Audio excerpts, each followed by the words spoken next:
네, 트리니티 성경학교에 우리 2026년 봄학기에 오신 여러분을 주님의 이름으로 환영합니다. 제가 쿠퍼티노 일사람교에서는 오늘 마지막 10학기째 이제 트리니티 바이블 스타디 성경학교를 하게 됐는데요. 오늘 예언서입니다. 그리고 이제 다시 시작되면 구약 개간으로 시작이 될 거예요. 구약 개간도 책을 가지고 공부하지 않으신 분들이 많이 있기 때문에 구약 개간은 책을 가지고 공부할 수 있도록 그렇게 하겠습니다. 먼저 오늘은 이사야 1장부터 39장까지 함께 하실 텐데 우리 현장에 우리 김혜신 권사님 함께 해 주셨습니다. 우리 요절 우리 중요한 요절 아, 암송해 주시면 감사하겠습니다. 네.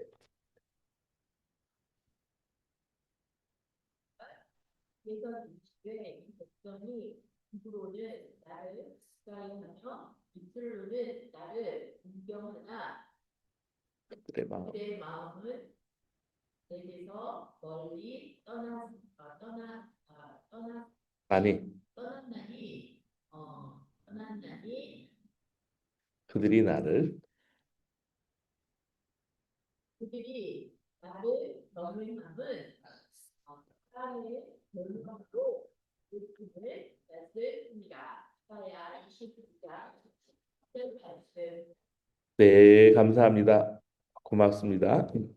우리 요절 말씀은 따로 해서 프린트해서 나눠드리도록 그렇게 다시 하겠습니다. 우리 이사야 29장 13절 말씀 다시 함께 여러분 있는 자리에서 함께 해보시기 바랍니다.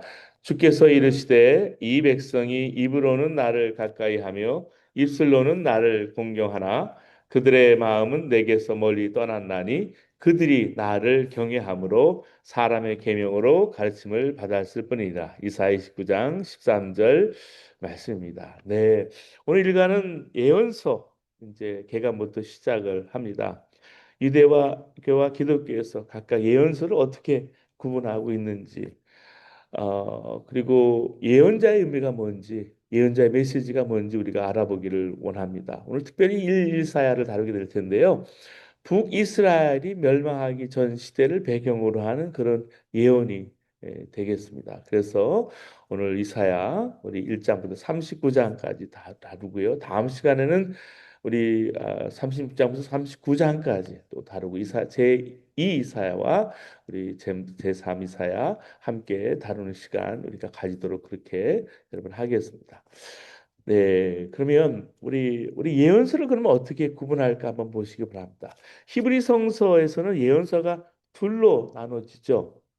첫째는 전기 예언서입니다. 두 번째는 후기 예언서예요. 전기 예언서는 보통 신명기 역사서예요. 그러니까 여호수아부터 열왕기까지 나오는 역사서를 우리가 보고 있지만 여기를 전기 예언서로 보는 거예요. 특징이 뭐냐면 글의 형식이 내러티브, 이야기 형식으로 연속적으로 이렇게 진행이 됩니다. 이야기 중간중간에 예언자의 역할가 중요하게 등장을 하죠. 자, 히브리 성서에서 신명기 역사서를 전기 예언서로 그렇게 우리가 부르잖아요. 이유는 역사 해석에 예언자의 시각이 담겨 있기 때문에요. 신명기 역사서는 본격적으로 후기 예언서. 오늘 우리가 보고 있는 후기 예언서죠. 이사야부터 이제 말라기에 나오기 전이니까 예언자의 시각에서 이스라엘 역사를 바라보며 그것을 실패 역사로 규정하고 책망을 합니다. 한편 주전 8세기 이후에 나온 후기 예언서 똑같이 예언자의 시각에서 역사를 봐요. 이스라엘의 불신앙, 불의를 책망합니다.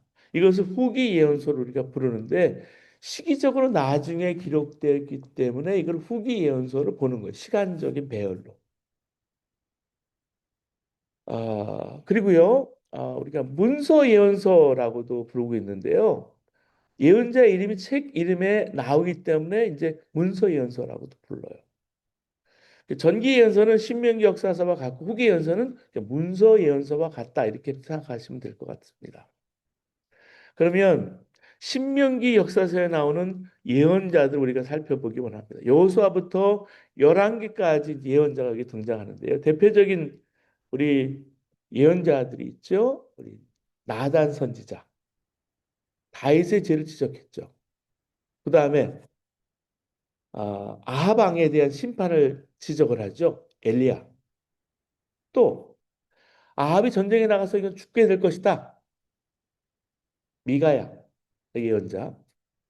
그리고 아합의 아들 요람 때 예언 활동을 한 엘리사를 볼 수가 있어요. 엘리야의 제자 엘리사. 되게 본문에 이렇게 다 예언자로 불러요. 그렇기 때문에 우리도 자연스럽게 예언자로 부르는 거예요. 또 그들과 특별히 전문 예언 활동을 하지 않아도 예언자로 불리는 사람들이 있어요. 원래 예언자는 하나님의 말씀을 맡아서 선포한 사람이기 때문에 말씀 선포자가 곧 예언자예요. 우리가 예언자를 이따가 살펴보겠지만 미리 멀리 본다, 미리 본다의 예자가 아니라 말씀을 맡을 예자로 봐서 예언자예요. 하나님 말씀을 맡아서 선포하는 역할을 한 거죠. 대표적으로 모세도 예언자로 볼 수 있어요. 신명기 18장 18절에 이렇게 말하죠. 내가 그들의 형제 중에서 너와 같은 선지자 하나를 그들을 위하여 일으키고 내 말을 그 입에 두리니 내가 그에게 명령하는 것을 그가 무리에게 다 말하리라. 나아가서 아브라함, 미리암, 두브라 같이 특별히 예언과 연결되어 생각하지 않은 사람도 예언자로 불리기도 해요. 어, 근데 이들 모두가 신명기 역사서에 속한 그러니까 역사서를 통해서 활동했던 예언자들이에요. 공통점이 뭐냐면 자신의 이름으로 책을 남기지 않아 문서를 남기지 않았어요. 각각 하나님께 주신 말씀을 열심히 전했을 뿐이에요. 자기들의 시대적인 사명에 맡겨진 일들을 감당해낸 거죠. 이들은 전문적인 예언 활동을 한 직업 예언자는 아니었지만 그때그때마다 특정 사람들을 위해서 주신 하나님의 말씀을 받아서 선포합니다. 그래서 예언자가 되는 거예요. 히브리 성경에서는 그들의 예언자적인 역사 해석을 인정하면서 신명기 역사서를 전기 예언서로 불려진 거예요. 시간적으로 또 그렇기 때문에. 기독교 다른 방식으로 예언서를 또 분리했는데 예언서를 전기와 후기로 나누지 않고요. 분량에 따라 나눈 거예요. 그러니까 뭐 대예언자다, 대예언서가 아니고 소예언자다, 역할이 좀 작아서 선지서다, 소예언서다 이렇게 하지 않고요. 분량이 많으면 대예언서, 분량이 적으면 소예언서 이렇게 분류한 거예요. 자, 이렇게 대예언서, 대선지서는요, 이사야 분량이 크잖아요. 성경에 차지하는 비중을 보세요. 예레미야, 예레미야 또 예레미 예가까지죠. 그다음에 에스겔, 다니엘 이렇게 해서 5권인데 예언자는 4명이죠. 이사야, 예레미야, 에스겔, 다니엘. 소선지서는 호세아부터 말라기까지 12권을 말합니다.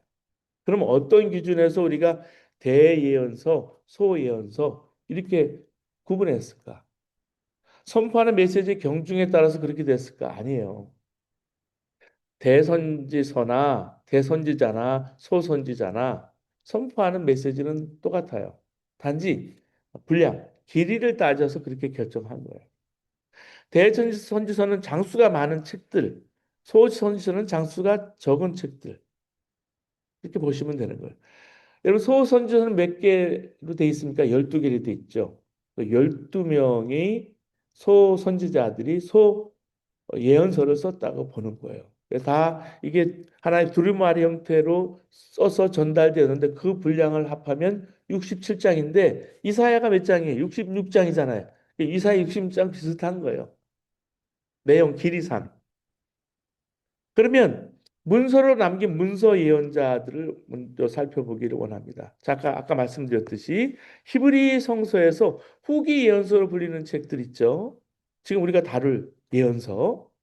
기독교 성경에서 이것을 예언서로 부르고 또 문서 예언서로도 이렇게 불러요. 왜냐하면 예언자의 각자 자신들의 이름으로 문서로 남겼기 때문에. 문서 예언서는 이사야로부터 시작해서 말라기까지 이어지죠. 순서는 예언의 분량을 반영을 합니다. 예언의 분량이 가장 큰 책부터 작은 책 순서도 배치가 된 거예요. 말라기가요. 이름처럼 마지막이다 말락이다 그게 아니고요. 분량이 적은 거예요. 똑같은 기준으로 이사야, 예레미야, 에스겔, 다니엘을 대예언서로 부르고요. 나머지 예언서를 소예언서로 부르는데 역시 예언서의 중요성 정도가 아니라 순전히 분량으로 분류한 거예요. 그렇기 때문에 여러분은 오해하지 마시기 바랍니다. 그래서 특정 우리 위기 상황에 처한 그 예언자들의 선포 내용과 활동 시기와 활동 무대를 여러분 도표가 있으니까 여러분 봐주시기를 여러분 바랍니다. 거기 요나하고 요엘서를 가로에 넣지 않았는데 시기가 명확하지 않아서 그렇게 표현한 거고요. 자, 자, 이렇게 17개 소선지서들을 구분할 수가 있죠. 그렇죠? 4개하고 12개면 16인데 왜 17개일까?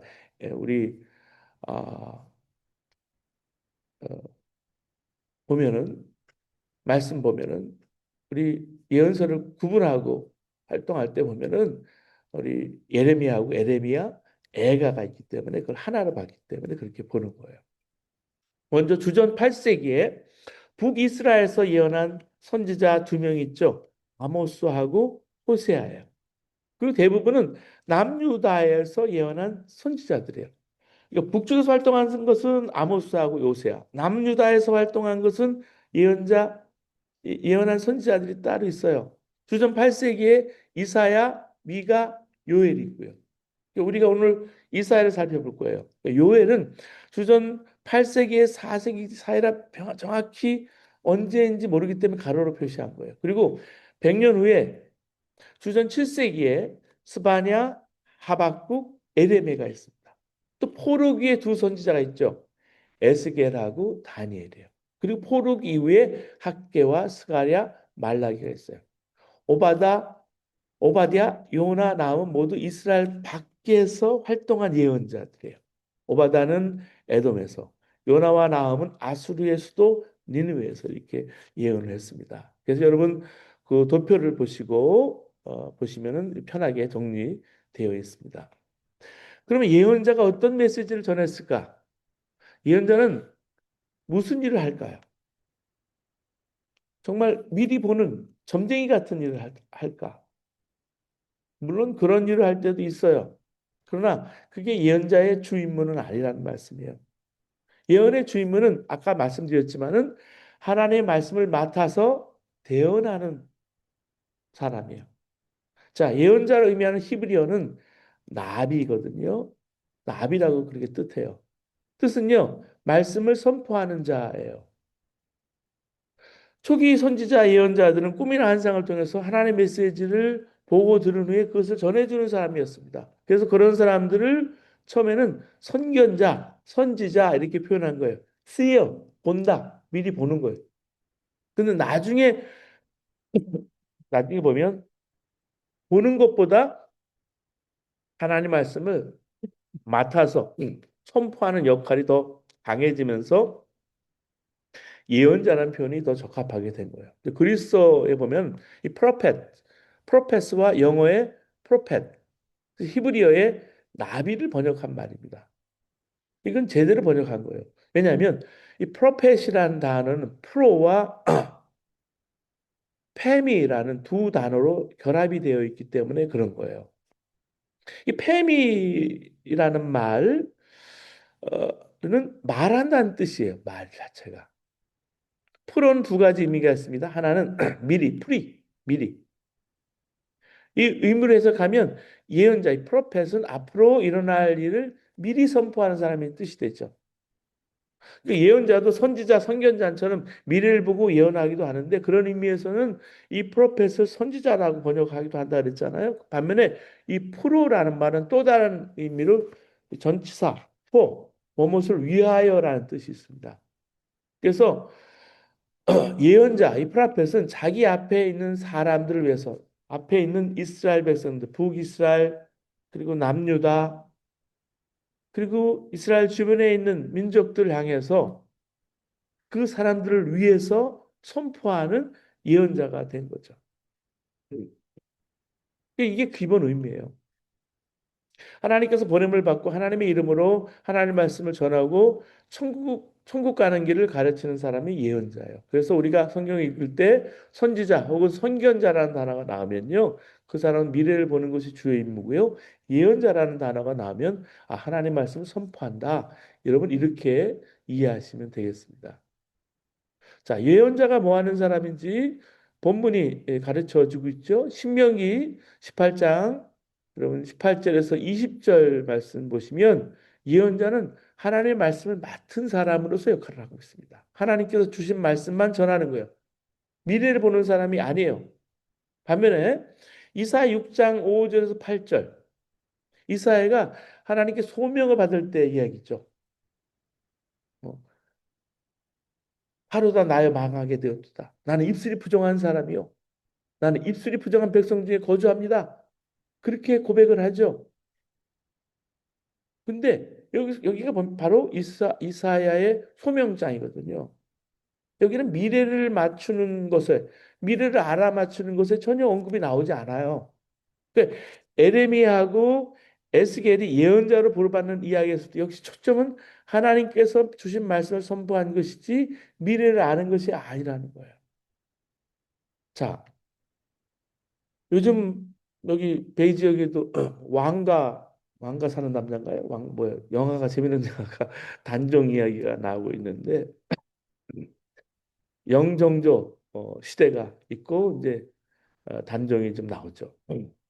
조선 시대 영조 왕은 영조 임금은 1724년에 즉위해서 1776년까지 왕위에 있었습니다. 대단한 세월이죠.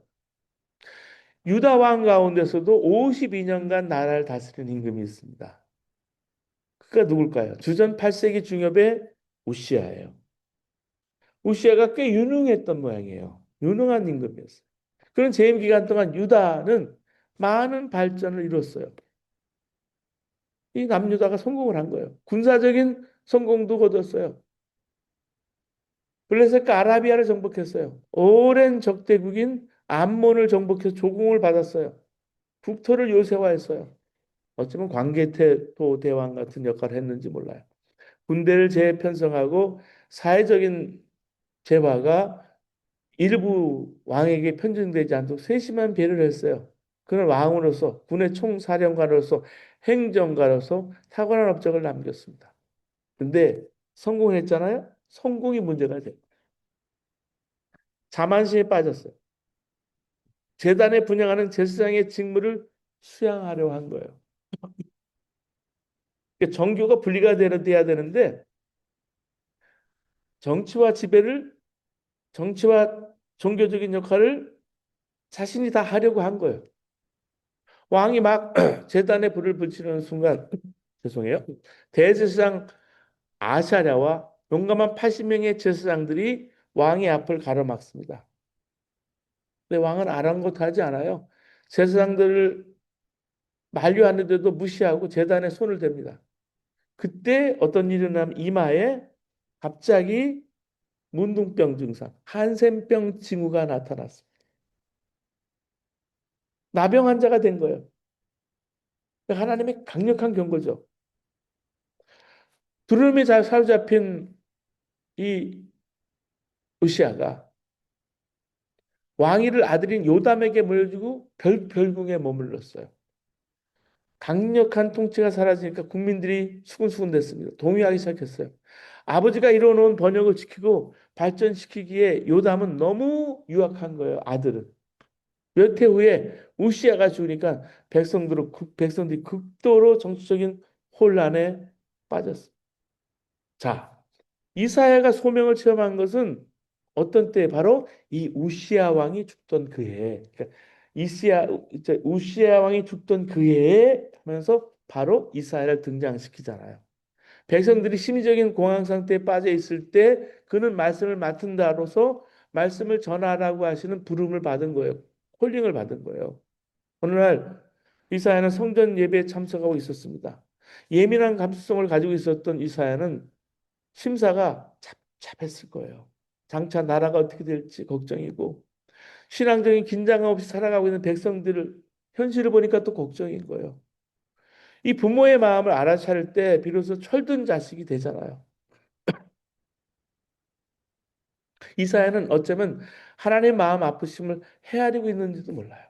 여러분, 그러니까 이렇게 선지자, 선견자, 예언자들은 하나님 마음을 가지고 하나님 말씀을 전하는 일을 하는 거예요.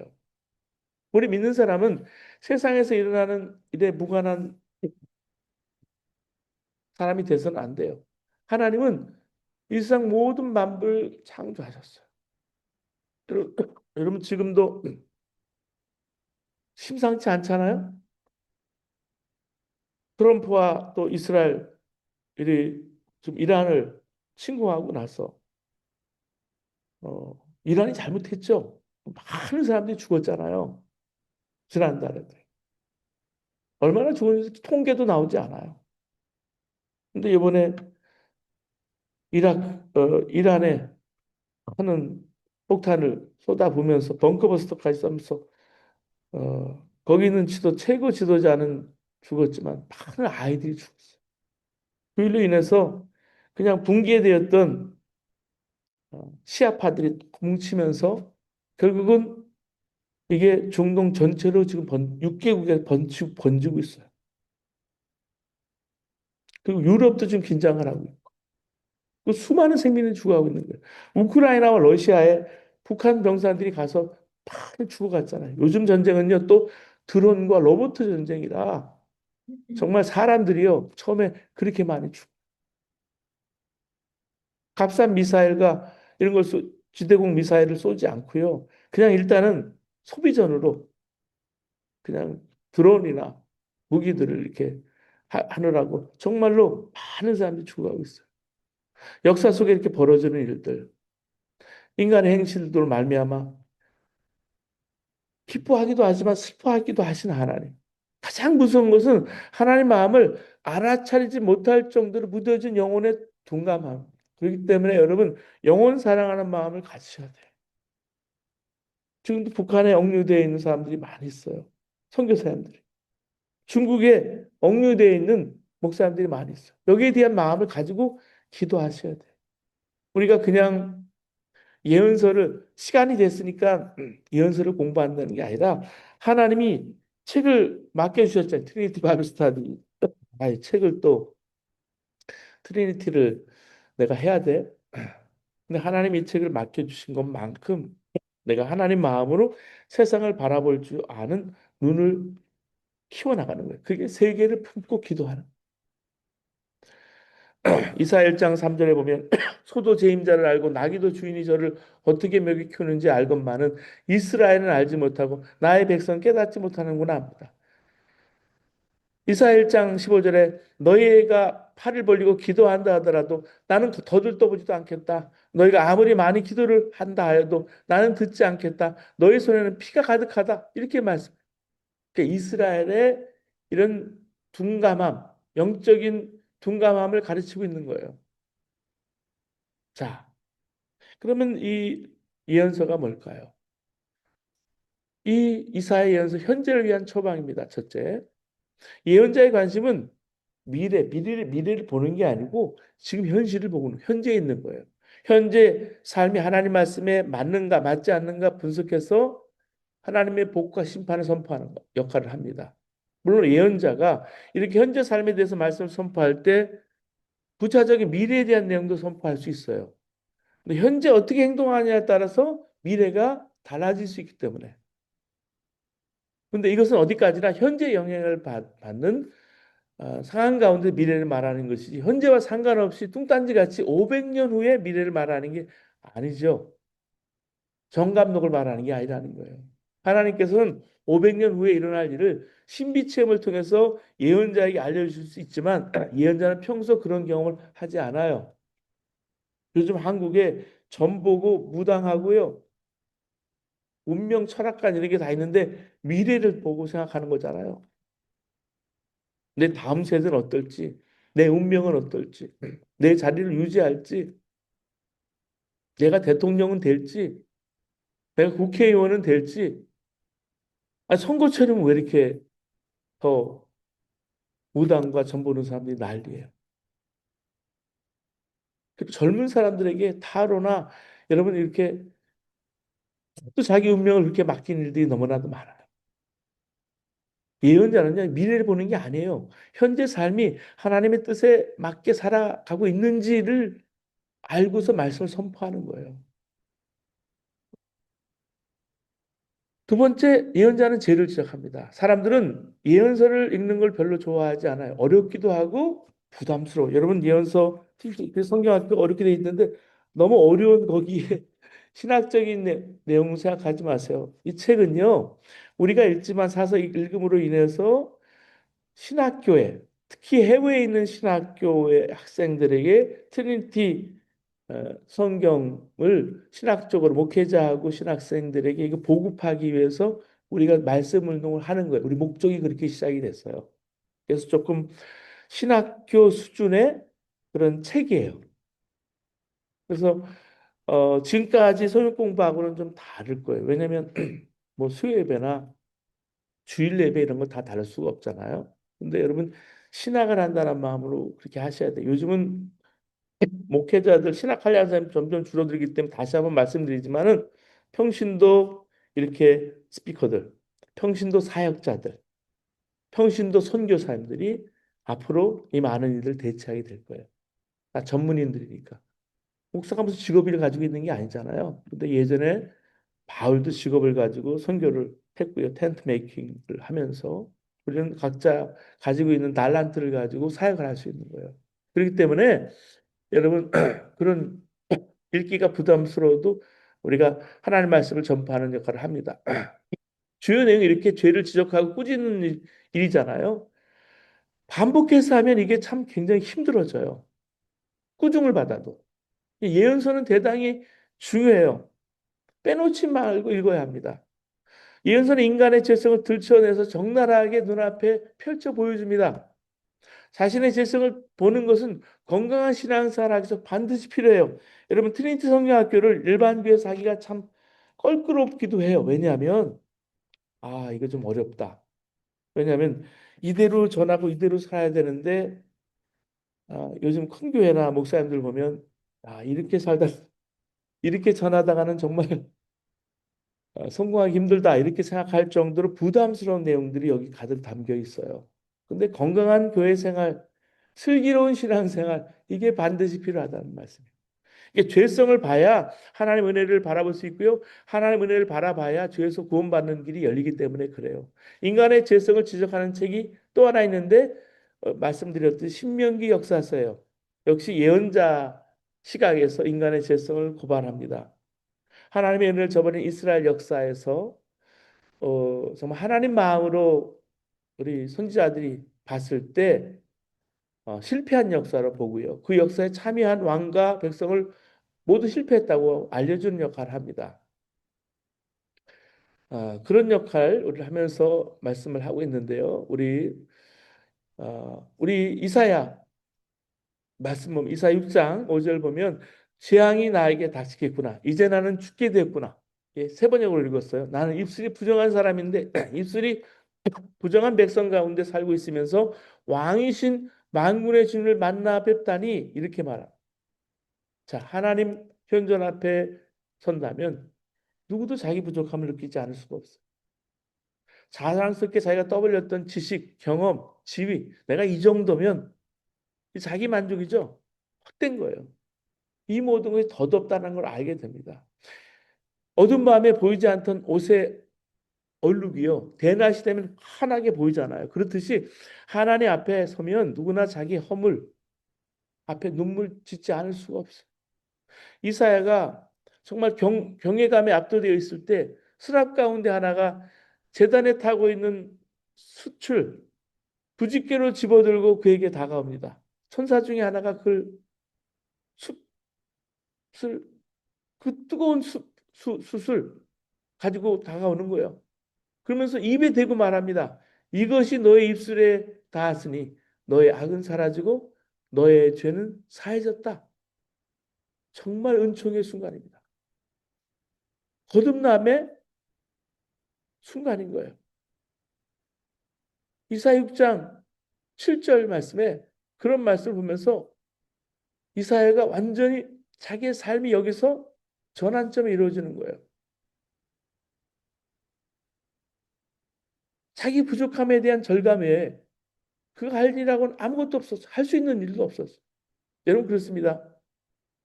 그래서 시편 기자는 이렇게 말하잖아요. 하나님께 원하시는 제물은 찢겨진 심령입니다. 오 하나님, 주님은 찢겨지고 짓밟힌 마음을 멸시하지 않으십니다. 시편 51편 17절 말씀. 상한 심령, 찢긴 심령으로 하나님께 나가는 거예요. 그 마음을 하나님께 제단에 서는 거예요. 그 받아들여지는 그 제단에 드려지는 순간에 그 시간에 그 치유의 시간이 되는 거예요. 이사야는 주님의 음성을 듣습니다. 내가 누구를 보낼까? 누가 우리를 대신하여 갈 것인가? 이 말씀이에요. 주님, 내가 여기 있습니다. 내 언니를 보내주십시오. 내 누나를 보내주십시오. 이게 아니에요. 내가 여기 있습니다. 전능하신 하나님께서 당신의 일을 함께할 누군가를 찾고 계십니다. 믿음의 사람이라는 것은 우리 삶 속에 끝없이 음성을 듣고 응답하는 사람입니다. 예수님은 내 아버지께서 이제까지 일하고 계시니 나도 일한다 하셨습니다. 우리 삶의 자리는 주님이 우리에게 파송하신 자리예요. 우리는요, 지금 선교사의 신분으로 이 땅에 살아가고 있는 거예요. 제가 아까 말씀드렸듯이 전문적인 선교사가 선교할 수 있는 나라가 많지 않아요. 제 후배 선교사가 이성은 선교사라고 인도컵에서 활동했던 선교사인데 대학생 때 같이 활동했던 후배 선교사예요. 9년을 이란에 있다가 이란 비밀 경찰에 잡혔어요. 그래가지고 이란 비밀 경찰 취조를 받다가 감옥에 있는데 그때 자기의 부족함을 철저히 느끼고 지금 한국에 잠깐 갔다가 지금 터키 가 선교를 하고 있는데 지난번에 오클랜드에 부르고 또 산타크라라에 불러서 선교 보고도 하고 함께 시간을 보낸 적이 있죠. 근데 그 선교사도 가서 일하는 일은 학원 선생 이렇게 저널을 만들어서 보급하는 일들 그런 직업을 가지고 지금 나가 있고 지금도 뭐 화장품 파는 일 이런 일로 지금 나가 있어. 근데 자기 삶의 자리가 비즈니스든 내가 어떤 은사가 있든 파송하신 자리가 있는 거예요. 목회자는 말씀을 전하고 하는 일 외에는 많이 못하잖아요. 그래서 현지인들을 하고 사역을 할 수밖에 없고 그 다음에 현지인들에게 그 사역의 자리를 물려주고 나와야 되는 거예요. 내가 하나님께 파송을 받았기 때문에 그러는 거예요. 여러분 데카르트가 그런 말을 했죠. 나는 생각한다. 고로 존재한다. 가장 우리는 말할 수 있습니다. 나는 명령받았다. 그러므로 존재한다. 인간은 자기 자신 이상의 존재예요. 때로 우리가 삶의 어려움을 느끼고 권태를 느끼고 절망에 빠지기도 하죠. 내 삶이 뭔가 흐릿해져요.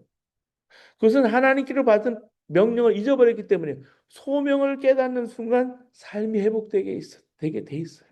하나님 어느 순간 내 삶을 치료하시고 만지시게 되어 있어요.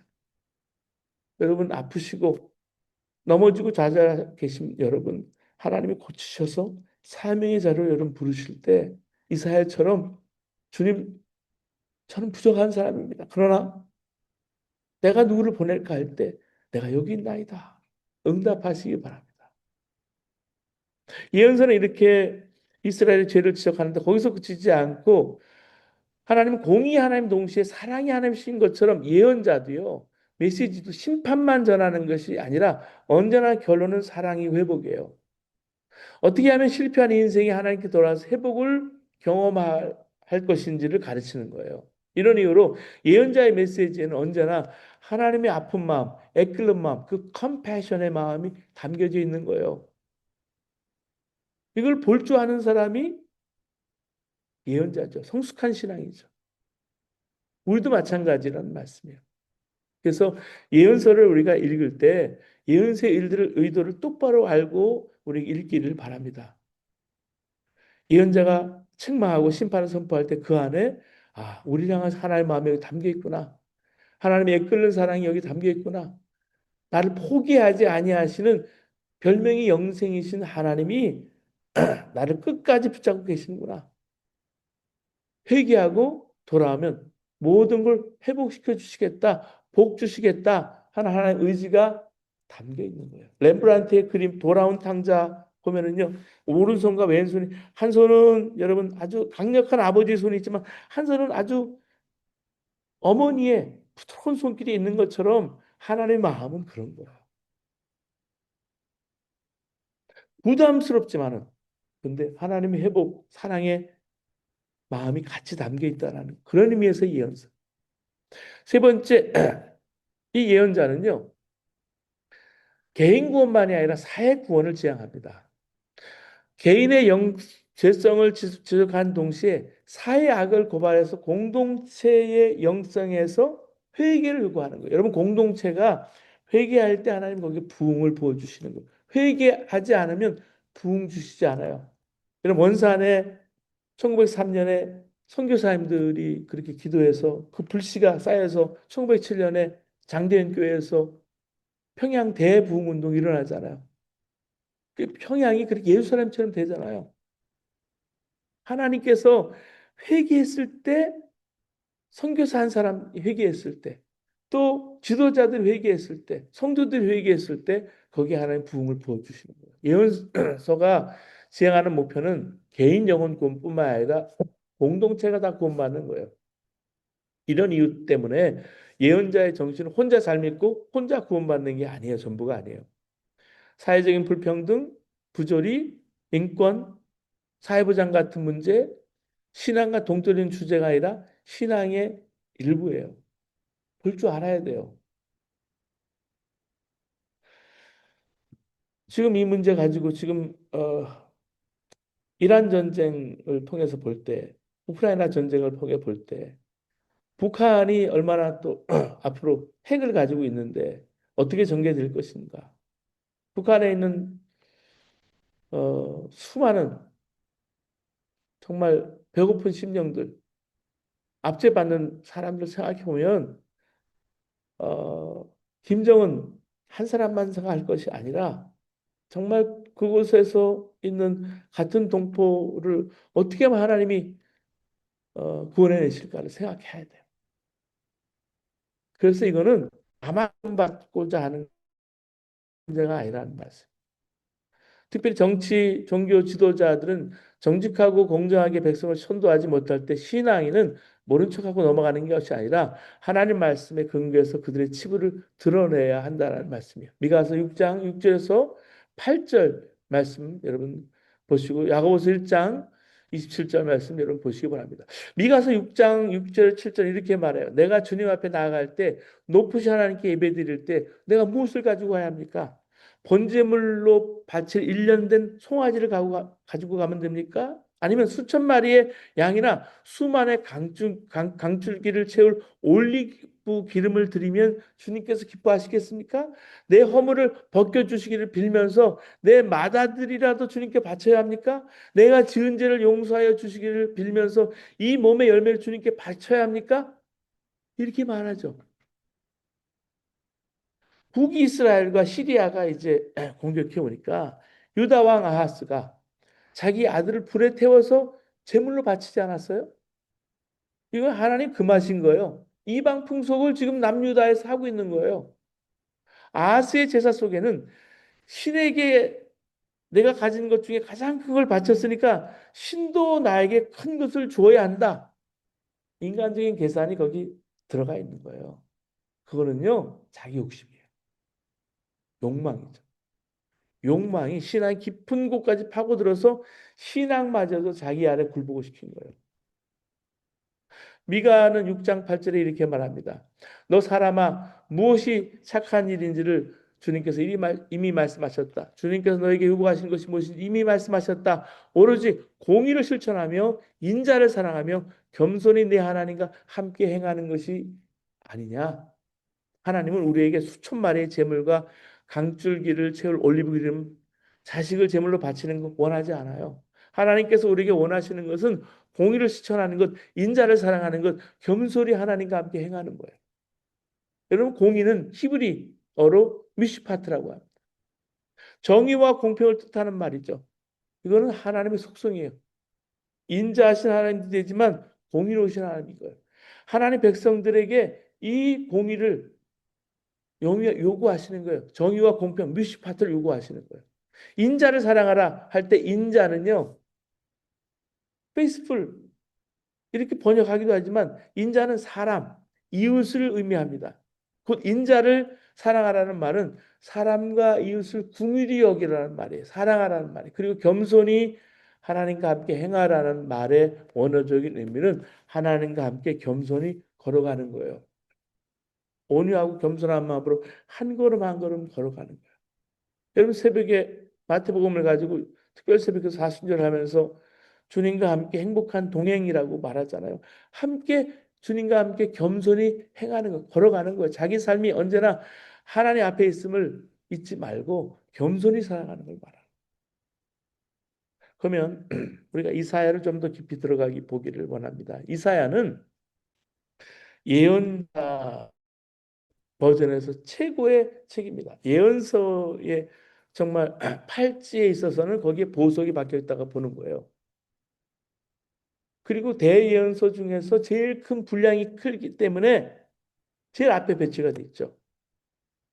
구약성서 중에 신약에서 가장 많이 인용하는 게 무슨 책이에요? 이사야서잖아요.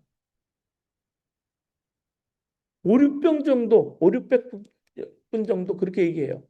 성경에 이사야서부터 시작해서 말라기까지 예언서가 쭉 이어지는데 이사야가 가장 먼저 나온 이유는 시대적으로 앞서기도 했지만은 예언서의 내용, 이 폭이 가장 넓고 문학기고도 튀어나요.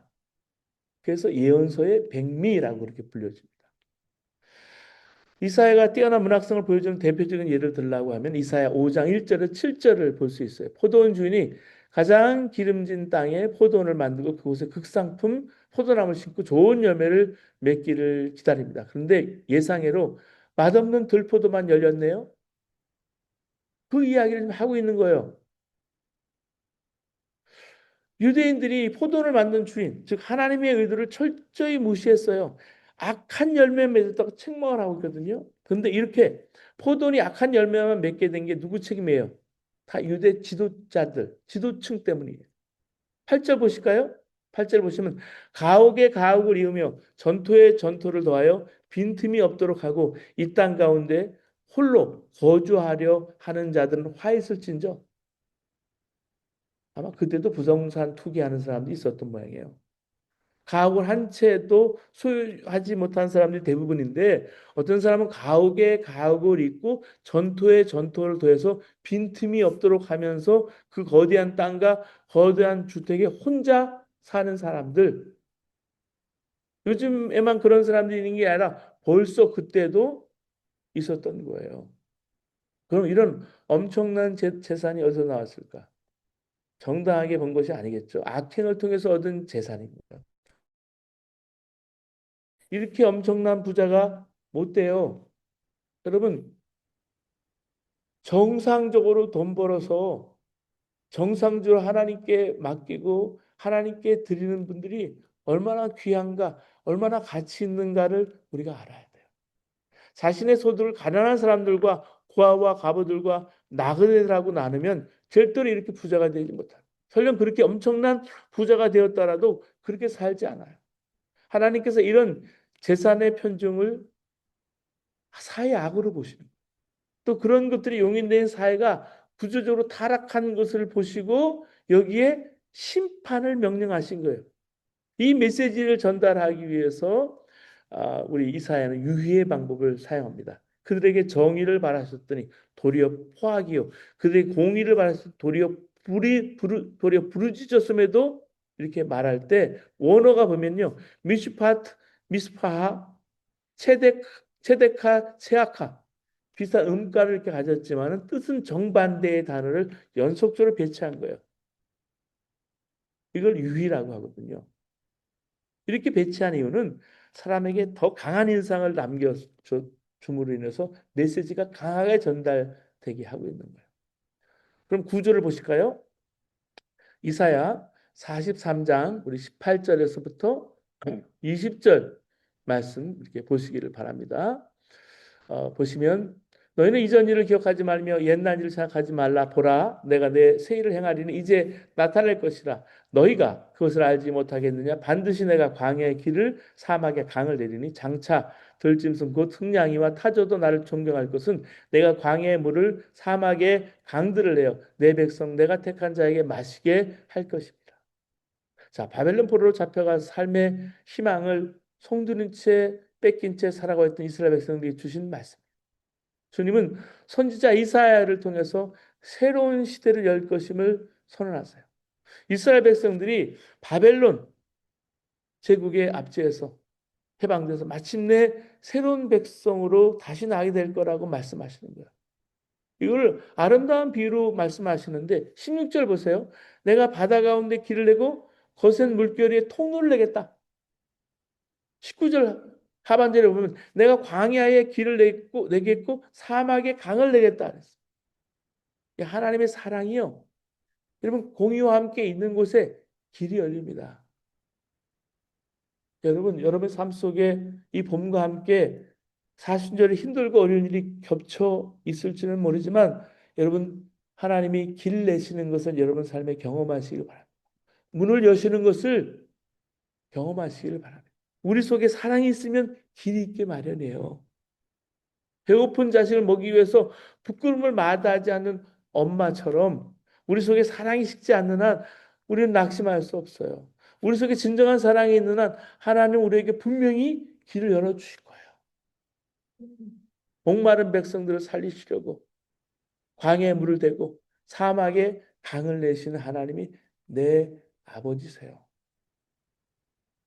자, 이전 일과 새 일을 대조하고 있습니다. 여기 본문에 보면 유다가 패망해서 포로로 잡혀갔을 때죠. 이사야는 과거와 미래를 읽고서 입니다. 자, 이사야를 포함한 많은 선지자가 이스라엘과 유다가 망하기 전에 반복해서 외쳤어요. 회개하지 않으면 망한다고. 근데 이스라엘과 유다가 듣지 않았어요. 회개하지 않은 거죠. 이것이 이사야 1장부터 39장까지의 내용이에요. 이게 이사야 제1 이사야의 내용이에요. 유다가 망한 후에 예언의 내용이 바뀝니다. 이제 심판과 회개의 설교가 아니라 말씀드렸죠? 심판과 회개만 얘기하는 것이 아니라 하나님은 사랑과 회복, 위로를 해주신다. 내용이 바뀌는 거예요. 전환점이 생긴 거예요. 바로 이 내용이 포로로 잡혀간 사람들에게 꼭 필요한 메시지이기 때문에 그래서 새로운 시작하는 게 이사야 40장이에요. 40장 1절과 2절이 중요해요. 너희의 하나님이 이르실 때 너희는 위로하라. 내 백성을 위로하라. 너희는 예루살렘의 마음에 닿도록 말하며 그것에게 외치라. 그 노예의 때가 끝났고 그 죄악이 사함을 받았느니라. 그의 모든 죄를 말미암아 여호와의 손에서 벌을 배나 받았을진데 할지니라 하시라. 자, 이 글을 보면은요. 그 정말 전환점의 생일을 볼 수 있죠. 이사야가 아까 말씀드렸듯이 1장부터 39장까지는 과거의 예루살렘에 대해서 얘기하고 있고요. 두 번째 40장에서 66장까지는 미래의 예루살렘에 대해서 예배하고 있어요. 처음에는 아주 불순종해서 패망한 모습을 보이지만 나중에는 회복돼서 여러분 아주 성공한 융성한 모습을 볼 수가 있죠. 그 이사야 앞부분이 39장, 뒷부분이 27장이에요. 1장부터 39장까지 39장이잖아요. 뒷부분이 27장. 39, 27. 우리가 잘 알죠? 예, 성경책 숫자가 떠오르죠? 39, 27. 우리 성경 전체가 66권인데 구약이 66권이다. 근데 구약 39권이 예수님의 언약이라는 그래서 구약이잖아요. 신약 27권이 예수님의 이후의 새 언약이잖아요. 그게 신약이잖아요. 그래서 이사야의 첫 39장과 나중에 27장 구약과 신약이 각각 이스라엘 포로기 이전의 옛 이야기와 이후의 새 이야기로 봅니다. 보통 아까 말씀드렸듯이 이사야 1장부터 39장은 1 이사야, 40장부터 55장을 제2 이사야, 55장에서 60장을 제3 이사야라고 그렇게 부르고 여러분이 있습니다. 거기 도표를 보시면 어떤 그 전하는 주제를 우리가 볼 수가 있습니다. 그리고 이 이사야에서는 이 예언서에서는 인생이 편안할 때 오히려 조심하라고 얘기하고 있는 거예요. 우리 평탄할 때, 잘 되고 있을 때 오히려 조심하라는 얘기죠.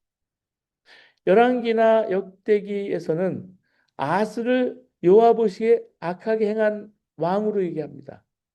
히스기야를 정직하게 행한 왕으로 평가해요.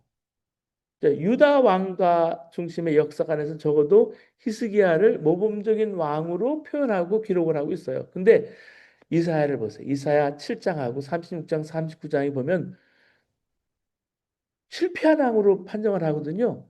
앞에 아하스 왕도 그렇고 히스기야 왕도 똑같이. 예언자의 눈에는 하나님을 온전히 신뢰하지 못하고 이방 나라와 동맹을 의지했다는 점에서 둘 다는 다 믿음 없는 왕이에요. 실패한 왕으로 보는 거예요. 또 이사야는요, 대부분 시로 되어 있습니다. 히스기야에 대한 이야기는 산문으로 되어 있어요. 마치 어려운 시집 중간에 두 페이지 사파가 삽입되어 있는 그런 격이죠. 여러분 시집에도 사파가 이렇게 있는 거 이렇게 보시죠. 요즘은 잘 많이 나오지는 않지만 트리니티도 이렇게 보면은 트리니티가 좋은 게 뭐냐면 사파가 이렇게 안에 들어가 있어서 그림들을 앞에 볼 때 이렇게 볼 수가 있는 것이죠. 그래서 여러분 구약계관하고 신약계관은 많이 나왔는데 우리 여기서는 이제 앞에 에, 부분만 조금만 다루고 있지 많이 나오고 있지는 않죠. 근데 히스기야에 대한 산문은 제1 이사의 주제를 간단히 설명해 주고 있습니다. 제1 이사야는 아까 1장부터 39장 이스라엘이 하나님의 심판을 받아서 멸망하는 이야기를 전하는데 그 마지막을 히스기야로 끝맺혀요. 이유가 뭘까요? 히스기야가 하나님 의지하지 못하고 바벨론과 동맹을 맺었잖아요. 그것 때문에. 다윗 왕조가 처음에는 하나님 의지했어요. 복받아서 크게 용서했어요. 근데 나중에는 하나님 대신에 주변에 있는 나라들의 의지에서 결국 심판받아서 나라가 망하게 됐는데 히스기야도 예배가 아니었어요. 결정적인 순간에 세상 나라와 동맹했어요. 그래서 패망의 역사의 흐름을 막지 못했기 때문에 이사야는 히스기야를 실패한 왕으로 보고 있는 거예요.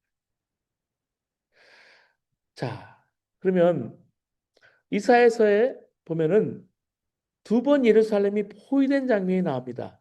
그의 예언 활동 가운데서 한 번은 아하스가 왕으로 있던 주전 734년이고요. 또 다른 한 번은 히스기야가 왕으로 있던 주전 701년이에요.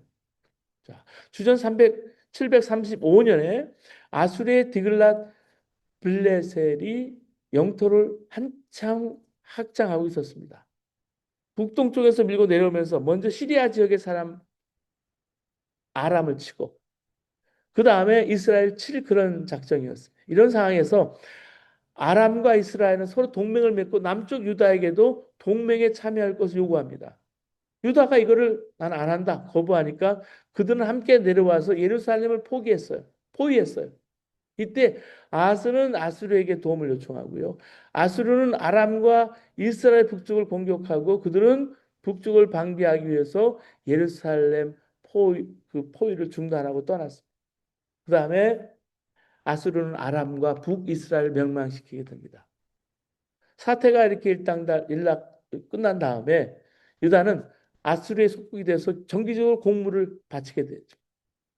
아하스가 아수르에게 도움을 요청했을 때 이사야 선지자는 하나님 의지하고 가만히 움직이지 않고 있으면 하나님 그 문제를 다 처리해 주신다 그렇게 믿었어요.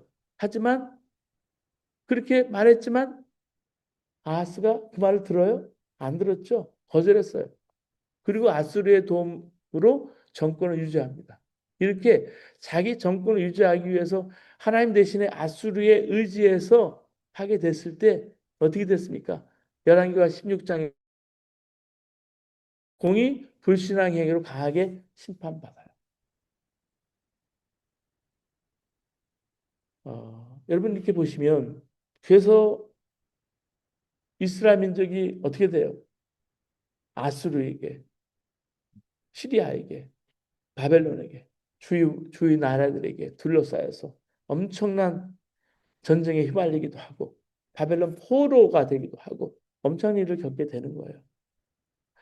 고구려 백제 신라가 있었지만 신라가 당나라하고 손잡음으로 해서 결국은 어떻게 통일을 이뤘지만 고구려하고 백제는 없어진 거예요. 그 아름다운 문화, 대륙의 문화, 훌륭한 문화들을 다 잃어버리게 됐어요. 나중엔 결국은 어떻게 돼요? 조공을 바치는 그런 거로 가게 된다는 말씀. 주전 701년에 다시 한번 예루살렘 포기가 됩니다. 아까 첫 번째 포위된 것과 더불어서 이때 아스의 아들 히스기야가 왕으로 있을 때 이야기입니다. 히스기야는 북이스라엘 주전 721년에 722년, 721년경에 망했는데 아수리에 의해서 멸망한 지 6년 후에 왕이 된 사람이에요. 남유다가 586년 7년경에 망하지만은 북이스라엘은 722년, 721년경에 망하죠.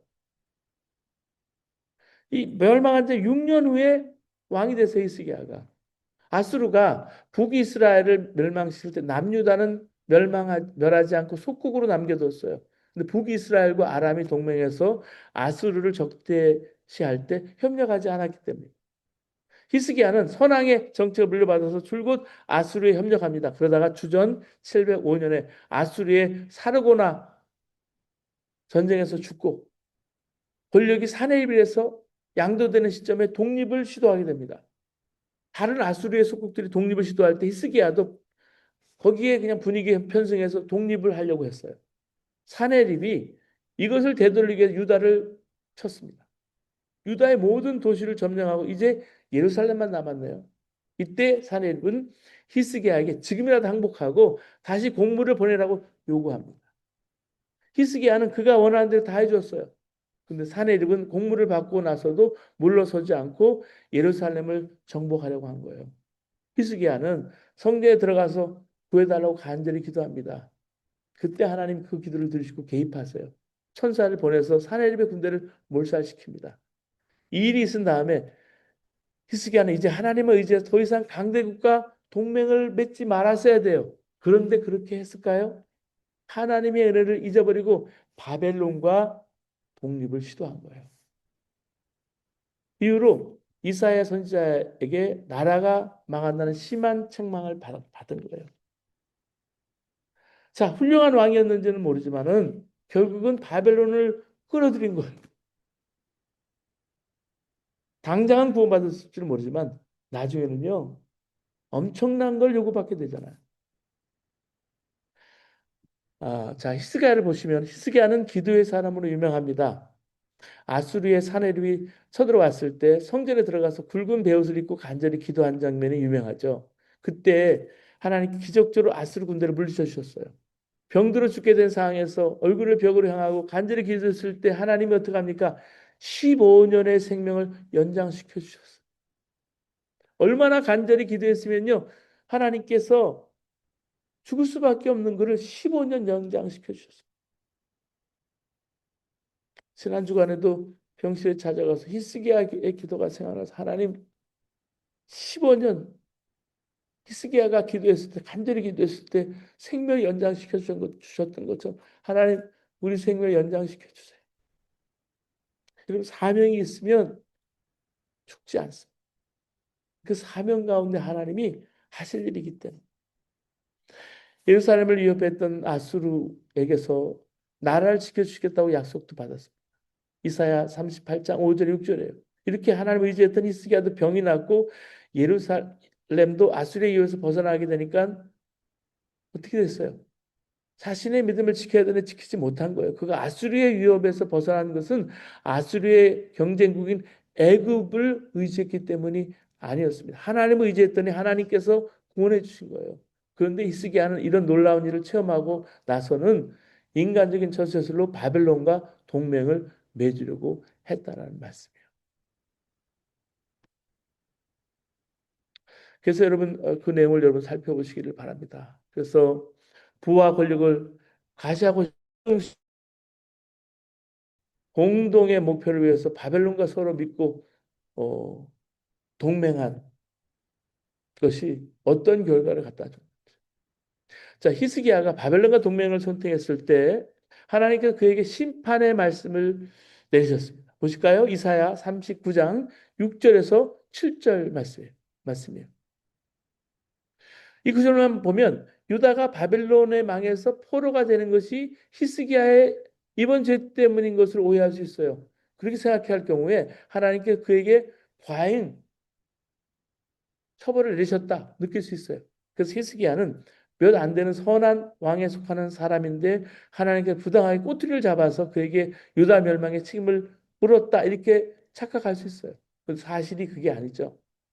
하나님께서 심판을 말씀해 주신 것은 그에게 가장 큰 책임을 물으신다는 뜻이 아니에요. 유다 백성, 유다 멸망이 가장 큰 책임 있는 사람을 대하라고 하면 성경은 다녔고 히스기야의 아들 므낫세 왕을 될 수가 있습니다. 므낫세는 55년 동안 다스리면서 우상 숭배를 비롯한 온갖 죄를 저지른 사람입니다. 당연히 열왕기가 그를 나라 멸망의 주범으로 지목을 한 거예요. 근데 엄격히 따지면 므낫세도 자기 혼자 책임을 다 뒤집어 쓸 수가 없죠. 그 말고 또 똑같은 죄를 지은 왕들이 많이 있었기 때문에 하나님께서 유다를 멸망시킬 수밖에 없었던 이유는 므낫세를 비롯해서 대부분의 유다 왕들이 하나님을 불신앙했던 거예요. 그 불신앙에 히스기야도 예외는 아니었다. 그도 다른 나라를 의지하지 말라고 경고한 이사야 선지자의 말을 무시하고 바벨론을 의지하지 않았습니까? 그것이 다른 왕들과 큰 차이가 없었다라는 정도의 차이만 있었을 뿐. 왕이 하나님을 의지하지 않고 다른 나라와의 동맹을 통해서 정권을 유지하게 하려고 한 것은 멸망의 원인이 된 거예요. 그래서 여러분 하나님 두려워하고요. 하나님을 신뢰하는 그런 지도자가 한국이나 미국이나 서야 되는 거예요. 지도자들 한 사람들 때문에 여러분 러시아와 우크라이나가 저렇게 지금도 아직도 피 흘리고 싸우고 있고요. 수많은 전쟁들을 보세요. 그래서 하나님 앞에 기도해야 돼요. 한국도 마찬가지. 우리 편안할 때 조심해야 된다고 말씀했는데요. 우리 역대하 31장 20절 보세요. 하나님 여호와 보시기에 선과 정의와 진실함으로 행하였으니. 전체로 봤을 때 히스기야가 그런 왕이에요. 근데 사내립이라는 엄청난 군사력 그 세력 앞에서도 사실은 넘어지지 않았던 사람이 히스기야예요. 전쟁 때문에 큰 고통 당했지만은 결국 하나님 의지해서 위험을 극복한 인물이 히스기야예요. 죽을 병에 걸렸어도 오래 살지 못할 상황에서도 하나님 의지했을 때 눈물로 간절히 기도했을 때 15년을 연장시켜 주셨어요. 근데 나중에 넘어졌잖아. 왜? 편안함과 성공 앞에 무너졌다는 거죠. 하나님 은혜를 주신 복 때문에 성공 때문에 넘어졌어요. 이제는 하나님 대신에 인간의 능력을 의지하는 쪽으로 생각이 기울어진 거예요. 역대기는 이것을 마음의 교만이라고 말합니다. 히스기야가 마음이 교만하여 그 받은 은혜를 보답하지 아니하므로 진노가 그와 유다와 예루살렘에 내리게 되었더니 역대기 32장 25절의 말씀이에요. 자, 평범할 때, 평안할 때, 당연할 때, 당연한 것으로 받아들이지 않아야 되는데 우리가 그 성공하면 자만해서 하나님 잊어버리는 거예요. 성공이 우리에게 주는 만족이 너무 크니까 그 행복이 너무 거기 젖어 있으니까 축복을 잊어버리는. 사내림의 군대 앞에 꼼짝없이 죽게 되어서 그렇게 하나님께 매달려서 기도할 때 하나님을 의지한다고 해놓고 또 사명 감당해서 죽을 때 죽을 병이 걸렸을 때 하나님 고쳐만 주시면 죽기로 살기로 기도했을 때 하나님 의지한다고 해놓고 생명이 연장됐어요. 모든 문제가 해결됐어요. 편안해지니까 하나님 잊어버렸어요. 그게 인간이에요. 이런 인간적인 반복을 통해서 자기의 편안함, 성공을 추구하게 된 것이 히스기야만이 아니고 인간의 모습이라는 내 모습이라는 거예요. 사람이요 고난이 오면은 정신을 바짝 차리잖아요. 잊어버리지 않잖아요. 죽을 병 앞에서 쉽게 넘어지지 않습니다. 편안함, 성공 앞에 넘어져요. 실리콘밸리가요. 투자가 없어 넘어지는 게 아니고요. 많은 사람 성공했어요. 실리콘밸리에서 그냥 밸리가 아니라 산을 이루어서 엄청난 돈을 벌었어요. 그런데 그런 편안함이, 그런 성공이 독이 될 수도 있는. 하나님께서 우리를 위해서 복을 주셨는데 그 복이 화가 된 거죠. 이런 일이 일어나지 않도록 평소에 깨어 있어 기도하는 것이 참 필요하다는 말씀이에요. 사도 바울은 특히 믿음이 좋다는 사람에게 자만하지 말라고 경고한 말씀이 있거든요. 예, 말씀입니다. 그러면 서 있다고 생각하는 사람은 넘어지지 않도록 조심하라 했어요. 고린도 교인들 중에 자신은 영적으로 굳게 서 있다고 자만한 사람이 있었다는 거예요. 자기들 의의에 사로잡혀 사도 바울을 의심하고 비난한 거예요. 서로 자기가 옳다고 다투었어요. 우상 숭배하는 신전에 들어가 제사 음식을 먹으면서 그것이 마치 큰 믿음인 것처럼 자랑했어요. 그리고 믿음이 약한 자들 실족하게 했어요. 말도 안 되는 음행의 죄를 짓는 이들을 용납했어요. 그러면서 그들은 자신들의 믿음이 좋다 자랑한 거예요. 그들은 자신들에게 악을 좋아하는 죄의 본성이 있음을 인정하지 않았어요. 사도 바울은 그런 교만함을 조심하지 않으면 반드시 넘어진다라고 말했습니다.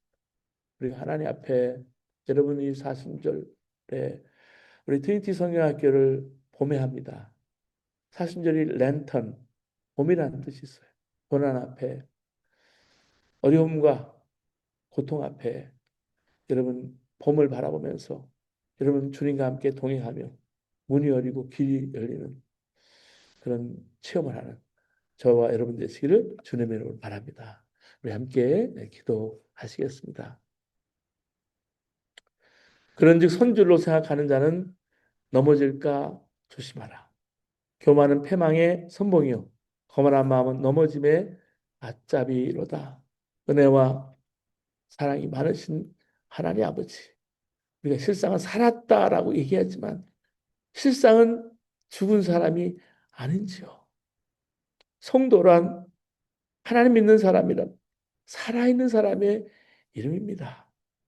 하나님, 저희들로 하여금 이 사순절에 우리가 트린티 성경학교를 하면서 예언서를 통해서 하나님 마음으로 이 세상을 바라보고 우리 자신을 바라보며 문이 열리고 길이 열리는 놀라운 체험을 우리 가운데 하시도록 인도해 주시옵소서. 특별히 전 세계와 나라와 열방을 바라보며 하나님 예언자의 마음으로 기도하며 하나님 앞에 엎드릴 때 회개 위에 부흥을 부어 주시옵소서. 감사하고 예수님의 이름으로 기도드립니다. 아멘. 네, 여러분 수고하셨습니다. 한 주간 여러분 힘내시고요. 또 앞으로도 우리가 한 학기 동안 함께하게 될 텐데 하나님의 은혜와 사랑이 함께하시기를 바랍니다. 4월 중에 한 두 주, 우리 두 주나 세 주 정도는 방학이 있고요. 그렇게 해서 5월까지 진행을 합니다. 똑같은 채널로 진행되는데 여러분 감사합니다. 여러 군데서 이제 프레즈노에서 또 우리 경민자매는 환영합니다. 우리 플로리다에서 함께 또 참여를 하고 있고요. 또 어려운 사정으로 또 오늘은 줌으로 참여하시는 분들이 계시는데 너무나 감사합니다. 말씀과 함께 여러분 주님과 함께 동행하는 행복한 여러분 이 사순절 봄 되시기를 주님으로 바랍니다. 네, 뵙겠습니다.